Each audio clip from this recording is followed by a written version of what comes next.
Raj Pandey, and I'm the president of Youth for Heart. I'm in this amazing clinic called Creative Smiles. It's on the crossroads of Lindsay and Pecos, and I'm here with Dr. Gawali. So I have a few questions for you. It's like 20 questions or so. So first of all, I'd like to ask, what inspired you to work in dentistry? So there's a story behind it. When I was young, I had to go to dentist I had to make frequent visits to the dentist's office for my own teeth. So that time I thought, like, if I become a dentist, I'll try to bring awareness so that the kids don't have to go suffer or go through what I went through. That motivated me to become a dentist. Yeah, that's really inspiring. And my second question is, how have your experiences in dental school helped you in your daily work? In various ways. So first of all, the education, right? And all the variety of patients that I came across there, it taught me how to handle different cases at different ways, and also how to bring together different branches of dentistry to treat a patient. Like you cannot treat a patient in one certain way. You have to consult different branches of dentistry. So all those has helped me to work here also. I can bring consultants in the clinic to treat certain kind of patient which I cannot handle myself. So that's the way it has helped me. Yeah, that's great. The third question is, how many patients do you have in a day or in a week? It varies by days and weeks. In average, about 20-25 patients. Wow. Yeah. I was actually expecting like, I feel like people don't really go through like have teeth issues, especially me. I have like healthy teeth, but especially like maybe you have like older patients that come in who have like maybe teeth decay or something. So the thing is, if you ask me, these problems can be avoided if you visit the dentist twice a year. Go for exam, x-rays, cleaning, and if there's decay in the teeth, we can find it, diagnose it at a very initial stage and treat it, right, before it gets any worse. So in the other way, we can say it like, the cheapest way the most expensive treatment for dentistry is the one that you procrastinate. Don't procrastinate your treatment. Take care of it take care of it at initial stage, so that you don't have to bear the tough consequences of it. Okay. Yeah, that makes sense. What is the most serious injury you've come across? So there are a few. When I was working back in Nepal, I was on call. So that time I saw an injury in which the person had a severe accident, and there was a delay in bringing the patient to the hospital. So there was a big laceration of her face. The patient was unconscious. They had sewed the skin like that of a sack, and I was supposed to go and check her dent if there was any fracture of the jaw or something, but the patient was unconscious. The moment I went there, the patient started to throw up, so it was not my thing. I mean, that time some other neurosurgeon came and took care of it. And the other case was, I went for a round and I saw a woman who was attacked by a bear, and one half of the face was gone, and they had put actually maggots in her body to eat the dead and the decaying tissue from there. Those were the most traumatic ones I've seen. Yeah, that's crazy, like getting attacked by a bear. You I don't know. hear that every day. And the hospitals were not near, so she had to actually walk to a nearest hospital, and from there she was brought to the main center. So it took several days for her to receive some kind of proper treatment. Yeah, and for like our viewers who don't know what like on call means, I also like mix it up in my head sometimes the definitions. Could you explain what that is? So on call is you don't have to be in the hospital or the clinic at that time. If there's a patient, they just give you a call and then you have to be in there. It can be any time of the day or night. If you are on call, you have to have your phone, or at that time we had pagers, so we had to respond immediately. Oh, so it's kind of like you like even if you're away from like the clinic or Yeah. the hospital, you have like there's a way for patients for you to still come back. And do you always have to respond? No, it depends. You have your duty certain days of the week. Okay, Yeah, all right, that makes sense. How many hours a day do you work? about 8 to 9. 8 to 9. That's the amount of time I spend in school. Yeah, Yeah, so normal people to be able to work, yeah, to so be sane, right? yeah, so yeah, you're a hard worker. Thank you, I try. Yeah. I think we kind of like I kind of asked this question before, but are your patients mostly on the younger side or on the older side? So we have a big range. We have patients coming here as young as 3 years old to 98 years old. In fact, we just recently delivered a denture for a 98-year-old lady. Wow. So, Have you? This question, it might be a little weird, but have you considered starting your own practice? this is my practice. Yeah, that's so what I was thinking. Yeah. Yeah, when I entered here. Yeah, but it's also like there's a lot of people that are interested, like especially like aspiring doctors or any kind of physician. Like they want to start their own practice. What would you say? What work would you have to go through? So basically, you have to start with planning, right? So you have to think of a location where you want to start. You have to keep in mind that it has to be in a high traffic area. And then you have to think of a name that should be a catchy name. Yeah. That are the main basic things. Apart from that, there is financial aspect of it. Then you have to think of all the compliances, all the licenses that you have to take to start a small business like this. There are so many factors that come into play. You have to hire an accountant, you need to have a lawyer, and you have to look at what kind of practice you want to start. Is it going to be a solo practice, a group practice, and what kind of specialists you want to keep? So all those things you have to keep in mind before you start a practice. So planning is the most important part, I feel. Yeah, and like I'd like to say, I'm pretty sure that it's not very easy to start a practice. Like a lot of doctors or a lot of physicians, like normally, like somebody told me this who worked in healthcare, he told me like normally they just don't want to start their own practice because it just requires a lot of work, like Yes. Dr. Go always said. So yeah, it just requires a lot of work. It's not easy as people think And it we is. are not trained to do the business part of it, right? The other Yeah. things. So we need help from other people. In my case, my husband is a big help. He's taking care of every other things. I just take care of the clinical aspect, and he takes care of the other part of the job. So yeah. Yeah, that's good. What do you consider the main fear that patients have when going to the dentist? I think the idea of going to the dentist is a fearful part for the patients, but I think the main the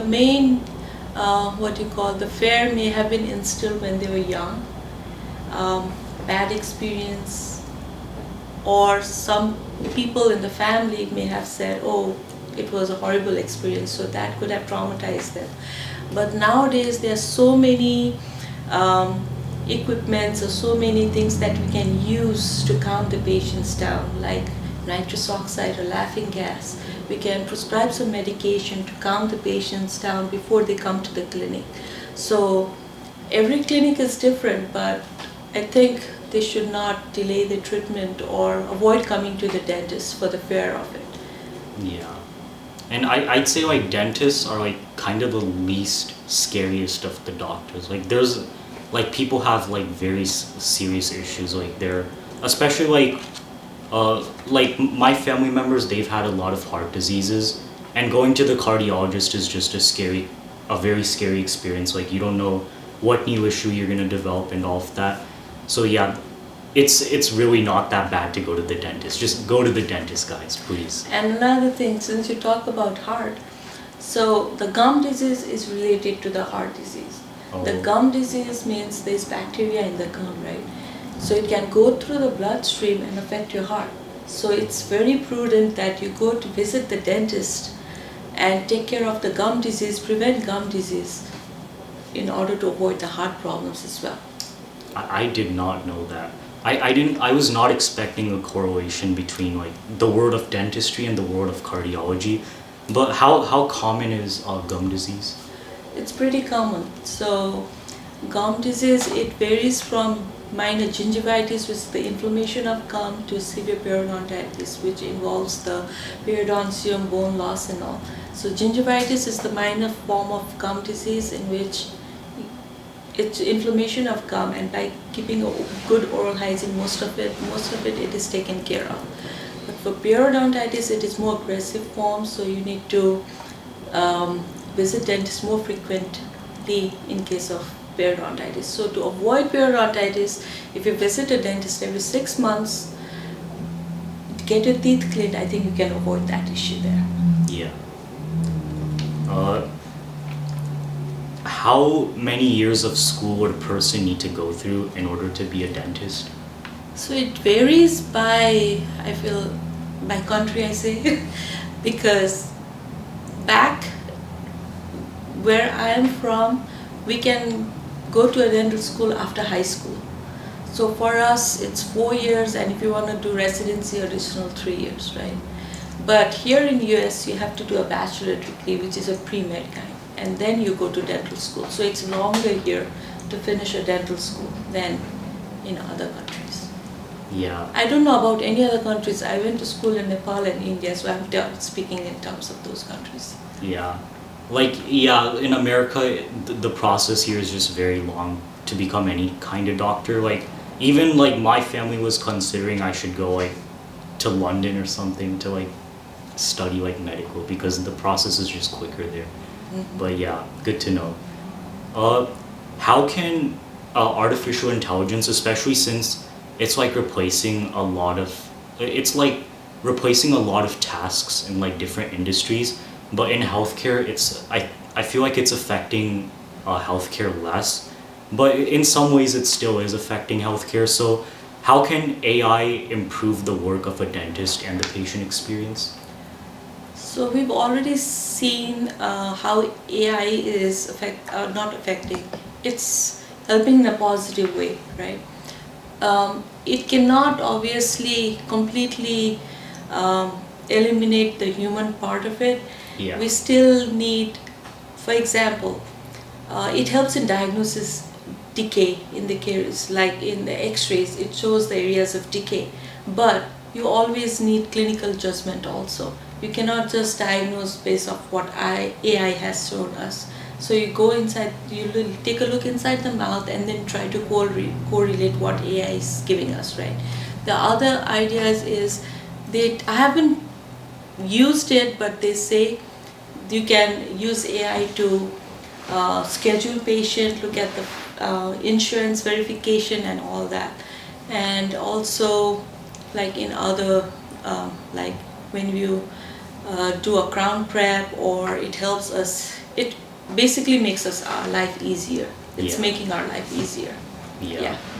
And so basically, like the doctor has the final oversight basically Yes. of anything AI related. Mm-hmm. You cannot depend totally on AI. You have to use your clinical judgment, especially when it comes to treating a human being. Yeah. And like radiologists and all that, like they see like the dental images, right? Not necessarily small, like the regular x-rays, CBCTs, we can read those x-rays. It's the more complicated ones that we have to send it to the radiologist. Yeah. Like radiologists, I have to say, like they're really scared for their jobs. I feel like radiologists, that's gonna be the most impacted by like artificial intelligence. Like like I have a radiologist friend. He was like really scared that he was gonna lose his job because AI is like getting better and better. Like as more data is being collected, and especially these huge data centers that are processing everything, like the AI just gets better. So yeah. Uh, It will probably not completely replace the human yeah. That'll take a too while. soon, yeah, but Yeah. yeah, obviously Yeah. it is coming up. Yeah. What are some basic points that people forget while brushing daily? That they need to brush twice, floss. They say floss the teeth that you want to keep. So Yeah. basically, you want to floss all your teeth, Yeah. right? And rinse your mouth after eating anything, after drinking any sweetened beverage, so including milk. Yeah. And try to clean your tongue when you brush your teeth, because that helps to prevent bad odor, and clean the tongue, remove the bacteria also. Yeah. I see some people, they use like these metal things to clean their tongues, like Yeah. like you go up. And other people, they use like their brush Yeah. to like You can use either way. I mean, you're just cleaning it. Yeah. You can use any tool to clean. yeah. Just don't injure yourself. Be Yeah. careful. Yeah, I would injure myself all the time with those metal tongue cleaners, like yeah. But those were, I found those more effective, so I guess use those, but yeah. What are some of the worst catastrophes that a person's teeth can face? I would say losing a tooth is the most traumatic, but other ones, the painful would be if a patient needs a root canal treatment. That's the worst kind of pain due to decay. That's the worst kind of pain a patient can face. Or if there's an abscess around the root of the tooth, that is also very painful. What is that root canal? Root canal treatment? Yeah. It is when, especially if there is decay in the tooth that's deep into the nerve of the tooth, then you have to remove all the nerve and the blood vessels of the tooth and clean it up and fill it up with inert material. So that is the root canal treatment. Basically, you remove the nerve from the tooth so that the tooth doesn't feel anything. Yeah, that's something you guys probably need to be wary of. How can robots be used to aid in dental clinics? I know like there was an AI question and now there's like a robot question. It's because some of our members are like, interested in engineering. And you also see robots, I guess, like kind of being used in hospitals and stuff. So what would you say like robots would help in here? I am thinking in case of like dental assistant work, they can handle the instruments maybe. I cannot think of anything else. I would not let a robot work on my teeth. I cannot imagine that. I need a human touch. Yeah, it'll take some It time. calms you down, I think. Talking Yeah. to a dentist, like if you are in pain, you get the dentist, you raise your hand, the dentist will stop working, talk to you, what happened. What if the robot is not going to do all that thing? So I would, probably as an assistant probably. Yeah. I've seen in restaurants robot bringing you food, so in that manner. Yeah, like if a patient needs a water or something, like there's just a robot. Yeah, That way. yeah. So it's more of like a question about the future and kind of more of a Yeah. philosophical question than. I know. Things are unimaginable, things are happening, so it can come to. Yeah. What causes teeth to decay? So it's mostly the food getting collected in one space and the bacteria attacking the teeth. So for the teeth to decay, there should be a subject, a bacteria, the food, and the time. The 4 factors are important. So if you don't brush your teeth, the food or the plaque will get collected on the teeth, and over time the bacteria will start to occupy the area and start decaying the teeth. So Yeah. That does not sound good, guys. Yeah, so we have to be wary of that. So that's why brushing and flossing is important, just to disrupt that colonization of bacteria from teeth. Yeah. How I think this is like people are told this often by dentists, but like they just forget about it. They think it's not important. How often do you think like people should brush and floss a day? Every day, 2 times a day. Eat brushing and flossing. Yeah. Brushing and flossing. Yeah. I'm lucky I do that, so you know, I have good teeth. So how do braces work? In various ways. So braces, they help to expand the jaw, they help to rotate the teeth. Basically, it's used for alignment of teeth, right? Yeah. Yeah, basically for the layman, it's for alignment of teeth. Yeah. How do night guards work, just to build off that? So night guard, it helps to protect your teeth if you are clenching or grinding your teeth.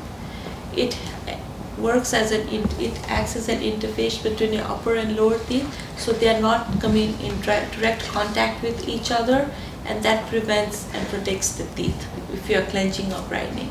So the night guard also prevents, because you're not clenching and grinding. With the help of night guard, the dental work that has been done in your teeth can be protected, your teeth can be protected, and it also prevents the jaw strain or the muscle strain, because if you're constantly clenching and grinding, your jaw can hurt, your muscle can hurt. So all of those things can be avoided. Yeah.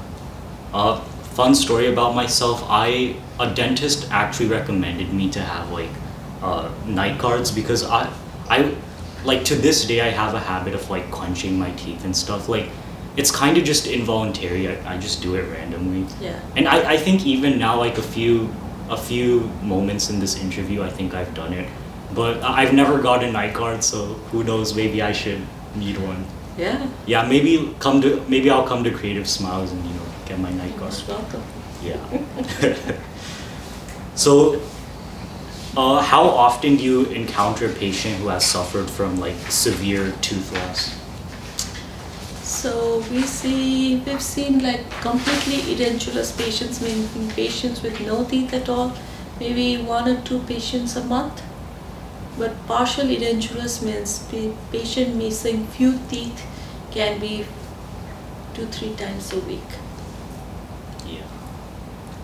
What happens? This is like the final question, and this is probably the strangest one out of all these questions. What happens if a person swallows their teeth? So it can be scary, because if it goes the windpipe, your person can choke to death. So in that case, it is kind of an emergency situation.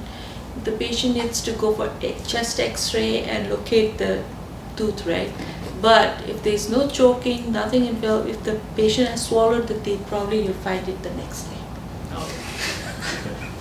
So, yeah, we could just say that. But in that, no matter what, you need to go for the x-rays, yeah.